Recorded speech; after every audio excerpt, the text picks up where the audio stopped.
Oke, tanpa panjang lebar, saya akan menyerahkan ini hasil tes DNA Habib. Jadi kalau Habib palsu ketahuan tuh kalau diperiksa. DNA Nabi kemana, DNA-nya kemana ya? Ya, wajib bagi jihad mukhtasar seperti pemerintah untuk melarang, keluarin undang-undang larang wa fardul uqubat, untuk ngasih hukuman bagi siapa? Bagi mereka yang ngutak-ngatik nasab dengan tes DNA. Ini rekomendasi forum fikih dunia. Kemudian beliau menyebutkan kapan saja boleh dipakai itu tes DNA untuk nasab. Ini dari beberapa surah diantaranya. Ya, contohnya kalau ada orang seperti orang lukoto, ada lakit ketemu di tengah jalan nggak tahu anak siapa, itu boleh. Atau anak ketukar di rumah sakit karena langsung ke bapak, boleh. Tapi di luar itu nasab-nasab jauh nggak boleh, ikhwan, nggak boleh. Habib Rizik menyatakan orang yang ngaku habaib wajib tes DNA. Wajib kok, diharamkan piye? Jadi Habib Rizik Syihab itu menyatakan bahwa tes DNA itu harus untuk mengklarifikasi status seseorang yang ngaku keturunan Nabi.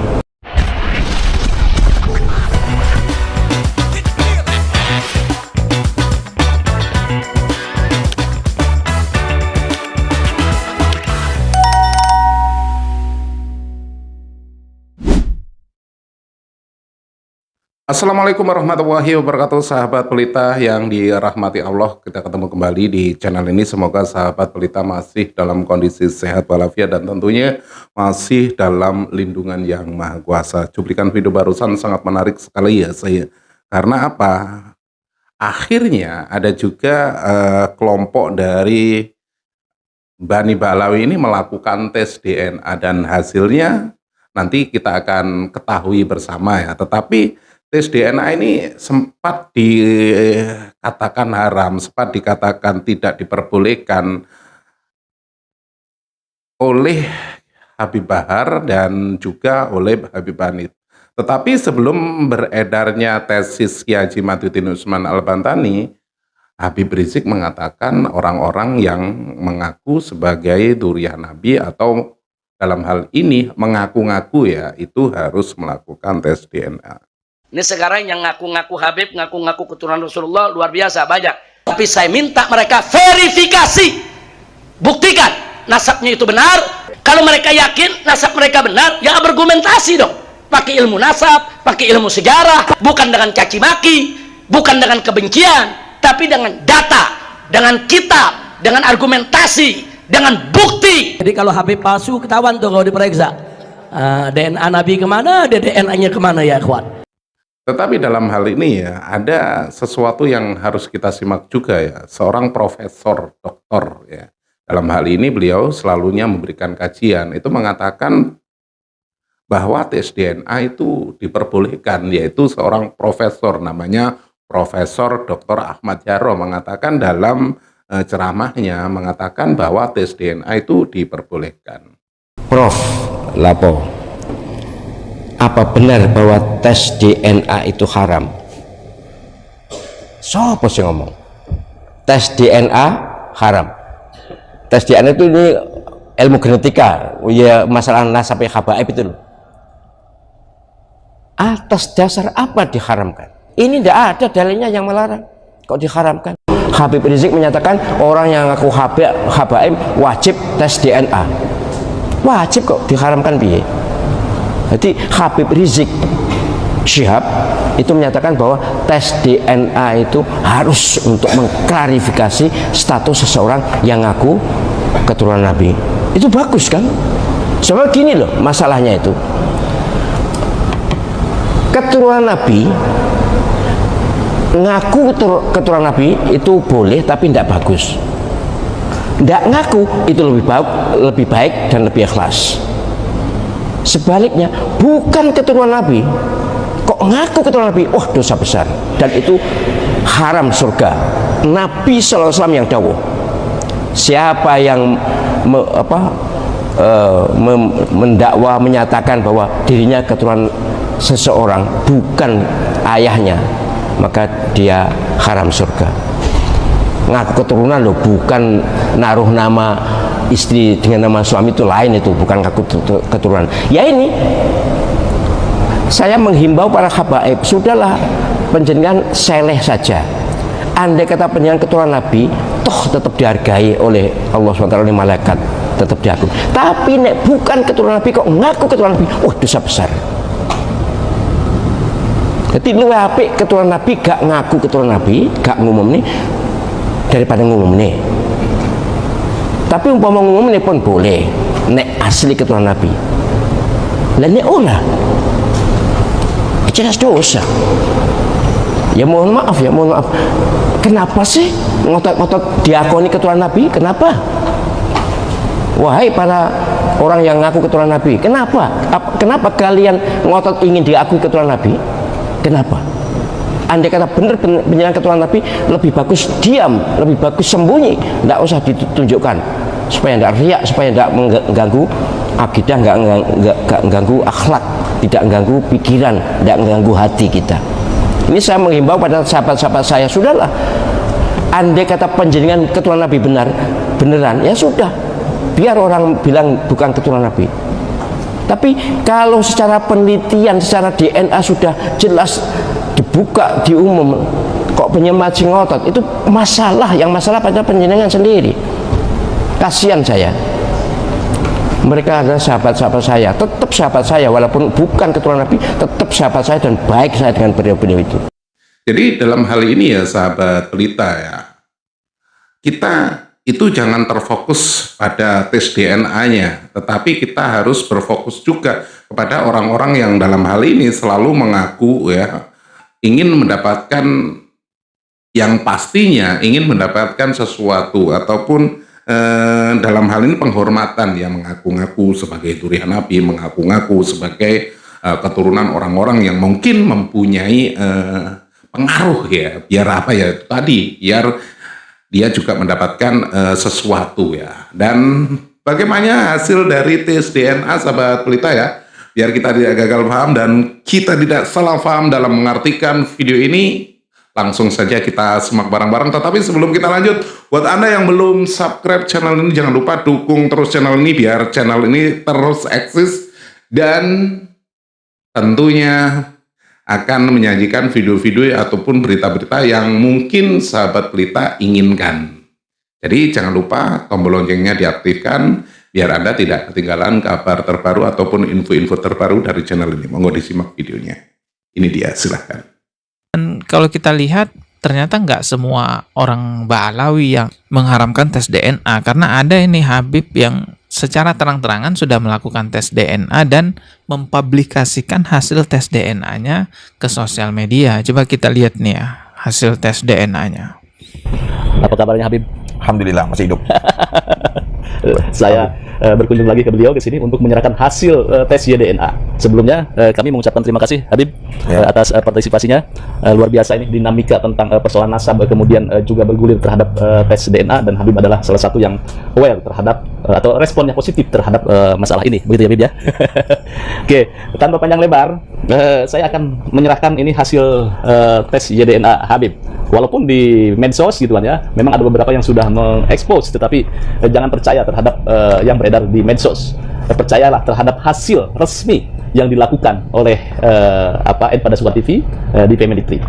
Oh, ini menggunakan laboratorium Family Tree ya. Family Tree itu memang laboratorium global terkemuka ya di dunia yang banyak digunakan orang untuk mengetes DNA-nya, mencari silsilah dan asal-usul leluhurnya gitu. Lanjut lagi nih, kita lihat videonya. Saya kasihkan. Salah. Harusnya bukan saya ini. Habib sendiri aja lah yang ini. Silakan. Ya. Nah, ya. Oh ini. Jadi ini langsung ini hasil, tidak pakai apalagi email ya. Ya. Jadi di sini ya sebagaimana yang diduga pastilah sebagian besar itu G. Jadi tidak aneh lah. Tidak aneh gitu kan ya. Jadi Habibnya sudah paham bahwa hasilnya nanti pasti G gitu ya. Ya memang seluruh dunia udah tahu bahwa Bani Ba'alawi itu haplogrupnya itu G, teman-teman. Jadi hasil tes DNA haplogrup Habib Agus Abu Bakar Arsal Al-Habsyi itu haplogrupnya adalah GM201. Ini kamera bisa dilihat di sini. Nah, ya sudah cukup ya. Ya. Nama Habib yang tes DNA tadi Habib Abu Bakar Arsal Al-Habsyi. Jadi marganya Al-Habsyi. Saya teringat dengan video dari seorang Habib yang marganya Al-Habsyi pernah mengatakan bahwa Rasulullah tergesa-gesa mau belajar nahu kepada seorang Habib gitu. Orang ketiga bilang, aku Al-Hasan bin Ali. Dan depanku ini ayahku Ali bin Abi Thalib. Paling depan datuk Nabi Muhammad SAW. Mau kemana kalian tergesa-gesa? Lah iya, kami tergesa-gesa mau hadir pelajaran nahunya Habib Ali Habsyi di sana. Haji, pagi-pagi tergesa-gesa mau ngapain? Mau hadir pelajaran nahu. Rasulullah beserta menantunya, beserta cucunya tergesa-gesa bawa kitab pagi-pagi mau belajar nahu kepada seorang Habib yang katanya marganya Al-Habsyi juga. Wah, bagi kami ini terdengar sangat menyakitkan ya, tapi kalau bagi Mukibin ini terdengar kayak luar biasa karomah lah gitu ya. Tapi ya sudahlah, itu dulu udah pernah juga kita bahas dan sudah juga diperdebatkan di channelnya Mas Heri Pras, teman-teman bisa lihat di sana ya. Kembali lagi masalah tes DNA seorang Habib yang marganya Al-Habsyi ini, kita apresiasi kepada beliau mau melakukan tes DNA. Ini terbukti bahwa memang orang-orang dari Bani Ba'alawi haplogrupnya itu G, teman-teman. Semua orang sudah tahu ya bahwa haplogrup keturunan Rasulullah itu bukan G tapi J1. Hal ini sudah umum ya diketahui oleh laboratorium DNA global ya yang terkemuka di seluruh dunia seperti Family Tree dan lain-lainnya mengidentifikasi bahwa suku Quraisy dari keturunan Bani Hashim yang mana itu adalah keturunannya Rasulullah, haplogrupnya ya J1. Di Arab Saudi juga sudah pernah ada pembahasan mengenai hal ini, bahkan jejak digitalnya masih ada sampai sekarang ya, menyatakan bahwa orang yang haplogrupnya G itu mustahil keturunan Rasulullah. Bukan saya yang ngomong ya, tapi ini media Arab Saudi pernah menayangkan hal tersebut. Coba lihat. في عندي ورقة الآن فيها عينات من اليمن سلمك الله واعذرني من الأسماء. في عندي سلمك الله فيها واحد سمى نفسه الشريف القرشي مثلا بدون اسم يعني الشريف القرشي، وهنا في طالع على جي وهذه ليست سلالة عربية إطلاقا. وفي عندي عينتين من 3 عينات من اليمن يتسمون يدعون الشرف والنسب إلى النبي صلى الله عليه وسلم. منها قبيلة مشهورة في حضرموت من الصوفية، صوفية حضرموت. اعذرني من التسمية، هذه طالعة على جي وليست على J1 وجي mustahil. Nah itu jelas banget tadi pembahasannya. Kalau haplogrupnya G mustahil dari Ahlul Bait, keturunan Ahlul Bait. Bukan saya yang ngomong, tapi ini berdasarkan media Arab Saudi yang tadi kita sudah lihat ya. Memang haplogrup itu ya nggak bisa dirubah, itu memang bawaan lahir dari keturunan bapak ke anak laki-laki, lanjut ke bawahnya itu ya sama semua haplogrupnya. Jadi haplogrup itu ya bisa dikatakan warisan genetik secara alami seseorang tanpa bisa dirubah, tanpa ada perubahan, teman. Kalau bapaknya dari bapaknya itu haplogrupnya G, ya ke bawahnya semuanya G. Makanya orang-orang Ba'alawi itu kalau tes DNA ya selalu haplogrupnya G karena memang dari induk utamanya G.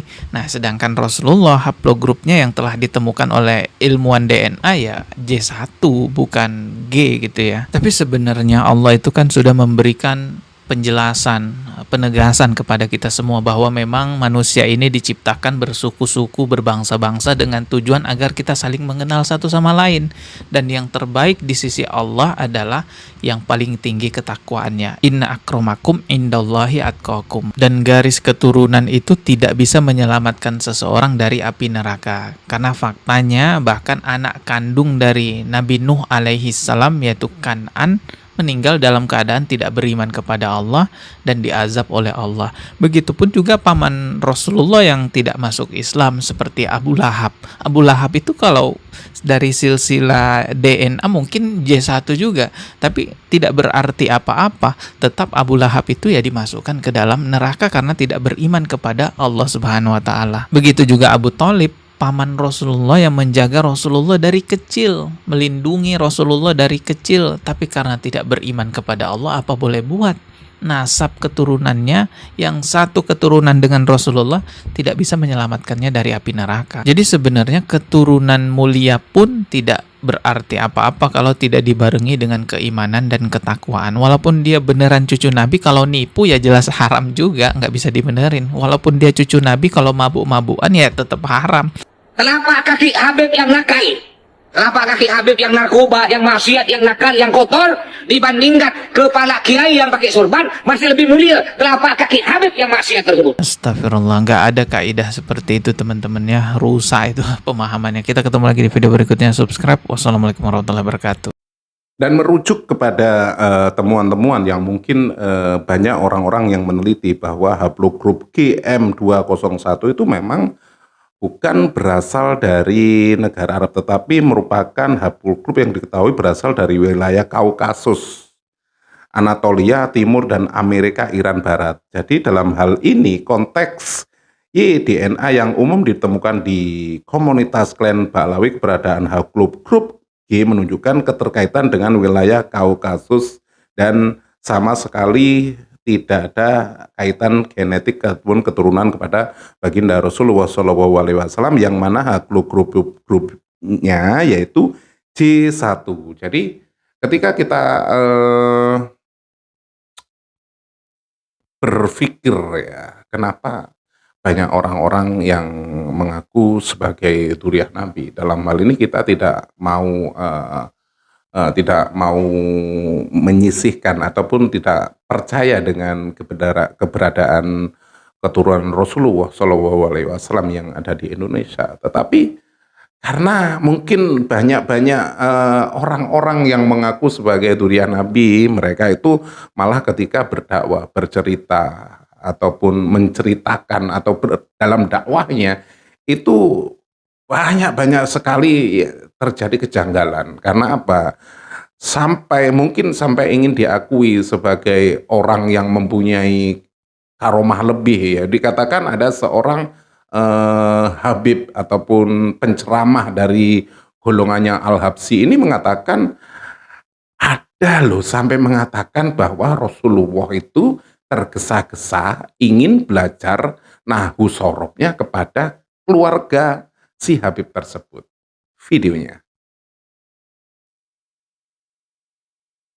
Bahkan saking ingin diakuinya, mungkin ya kita sering mendengarkan, kita sering melihat, bahkan ya mereka dengan terang-terangan mengatakan ada yang bisa memadamkan api neraka, bisa menurunkan rantai emas dari langit.